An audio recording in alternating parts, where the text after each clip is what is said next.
Hey guys, welcome back for another episode of The Suited Shootist. This one I'm going to jump right into because this is something that I've never had happen before. And what I'm talking about is I finally experienced a catastrophic failure out of one of my handguns in training. What I'm talking about is this little guy right here. This is my .32 Kel-Tec that you've seen me do a couple of videos on in the past. And it finally betrayed me. What do I mean by that? Well, when I took the non-permissive environment class with Daryl Bulkey and Cecil Birch and Chuck Haggart, it locked up. And we were doing a cycle of fire, all of a sudden dead trigger, the slide's not cycling, the magazine's not coming out, and so I was just stuck with an inoperable gun. What happened?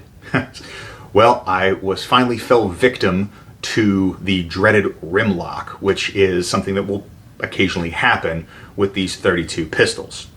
For those of you that are unfamiliar, what rim lock is when the top round of the magazine manages to work its way behind the lip of the cartridge beneath it, and so when the slide moves forward to strip that round off the top, it just binds up and doesn't move. It locked the gun up hard.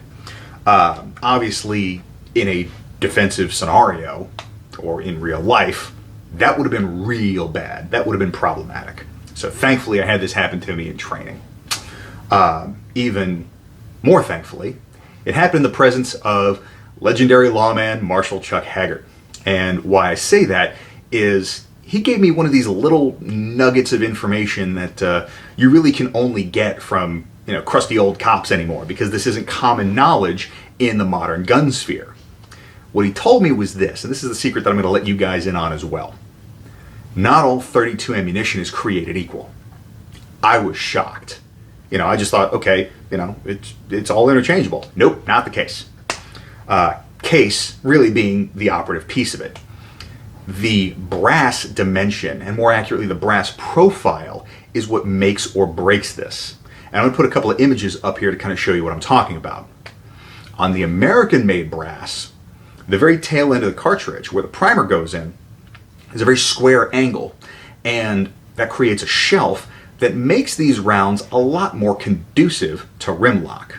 The European stuff has more of a beveled profile, and what that creates is a ramp so that if the rim lock situation does kind of wind up where that top round is behind the one beneath it, it can skip off of that bevel and still feed into the pistol. So what I'm going to be doing is I'm going to be relegating all of my current .32 ACP to practice ammunition only, and I'm going to be finding some European-made stuff that is going to be my carry ammo. So this was brand new information to me, but given the fact that especially within my spheres, the little .32s are still somewhat popular, I wanted to make sure that this information got out there because this was the first I was hearing of it. So is this something that you guys knew about? If so, put it down in the comments where you first found out about this little tidbit. If not, let me know if you found it useful.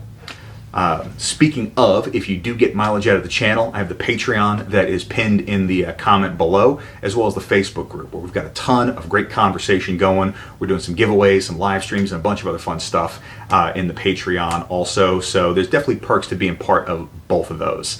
And aside from that, I hope everybody has a fantastic week. Stay dangerous and stay sharp.